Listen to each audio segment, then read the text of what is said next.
जय मसीह की। मेरे YouTube channel Hindi Gujarati Bible study को सब्सक्राइब करो, साथ में बेल आइकन उसको टच करो, क्योंकि प्रकाशित वाक्य की बाइबल स्टडी चल रही है और आप परमेश्वर के ज्ञान में बढ़ सको। आज वचन में पढ़ता हूँ प्रकाशित वाक्य उसका 3रा अध्याय और 1 से लेकर 6 वचन तक। और सरदीस की कलीसिया के दूत को लिख कि जिसके पास परमेश्वर के 7 आत्माएं और 7 तारे हैं, यह कहता है कि मैं तेरे कामों को जानता हूँ कि तू जीवता तो कहलाता है पर है मरा हुआ। जागरूक रहे और उन वस्तुओं को जो बाकी रह गई है और जो मिटने को थी उन्हें दृढ़ कर, क्योंकि मैंने तेरे किसी काम को अपने परमेश्वर के निकट पूरा नहीं पाया। सोचेत कर कि तूने किस रीति से शिक्षा प्राप्त की और सुनी थी, और उसमें बना रहे और मन फिरा। और यदि तू जागरूक न रहेगा तो मैं चोर की नाई आ जाऊंगा और तू कदापि न जान सकेगा कि मैं किस घड़ी तुझ पर आ पड़ूंगा। पर हाँ, सरदीस में तेरे यहाँ कुछ ऐसे लोग हैं जिन्होंने अपने अपने वस्त्र अशुद्ध नहीं किए।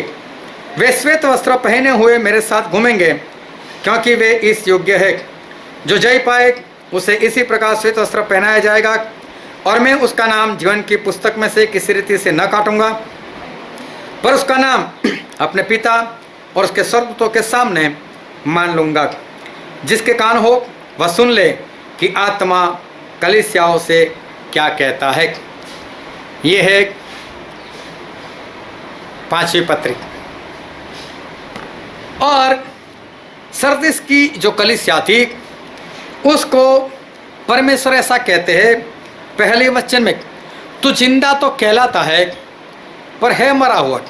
अभी देखो, जिंदा कहलाता है और कहते भी जिंदा जो है उसको, और कहते हैं लेकिन है तो मुर्दा। इसका मतलब क्या हुआ?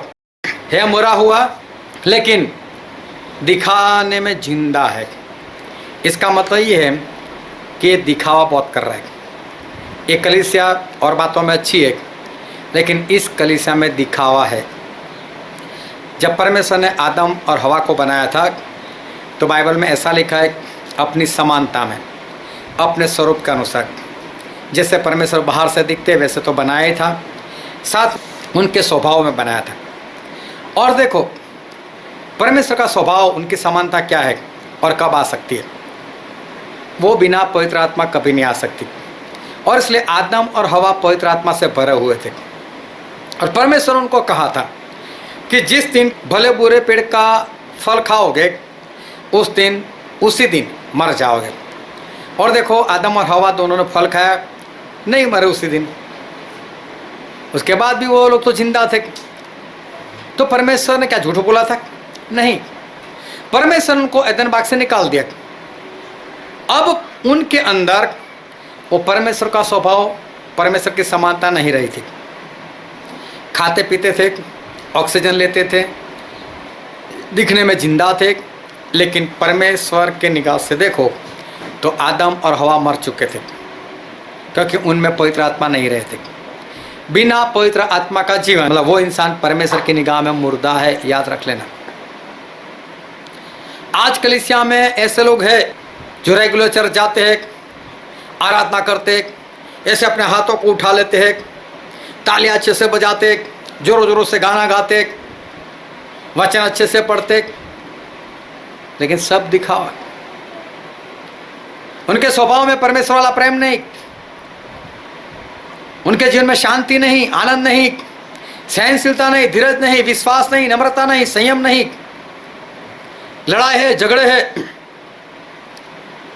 लेकिन पास्टर साहब है, praise the Lord, praise the Lord, church में गए हाथ उठाकर हालेलुया, ताली बजाना, प्रार्थना करना, सब दिखावा। और परमेश्वर को दिखावा पसंद नहीं। परमेश्वर ने कहा तू जिंदा तो कहलाता है लेकिन है मुर्दा। परमेश्वर ऐसे लोगों को जानते हैं। और फिर परमेश्वर ने उसको कहा, अगर तू नहीं जागेगा तो मैं चोर की नाई आ जाऊंगा। अगर तू जागेगा नहीं तो मैं चोर की नाई आ जाऊंगा। ये चोर की नाई आना मतलब क्या? मेरे चैनल को सब्सक्राइब कर रखो, बेल आइकन को टच कर रखो, क्योंकि इसका वीडियो मैं बना कर रखने वाला हूँ। वो अलग से है। चोर की नाई का मतलब क्या? मैं चोर कभी भी हमें बता कर नहीं आता। तो परमेश्वर बोलते अगर तू जागेगा नहीं तो मैं चोर की नाई आऊँगा,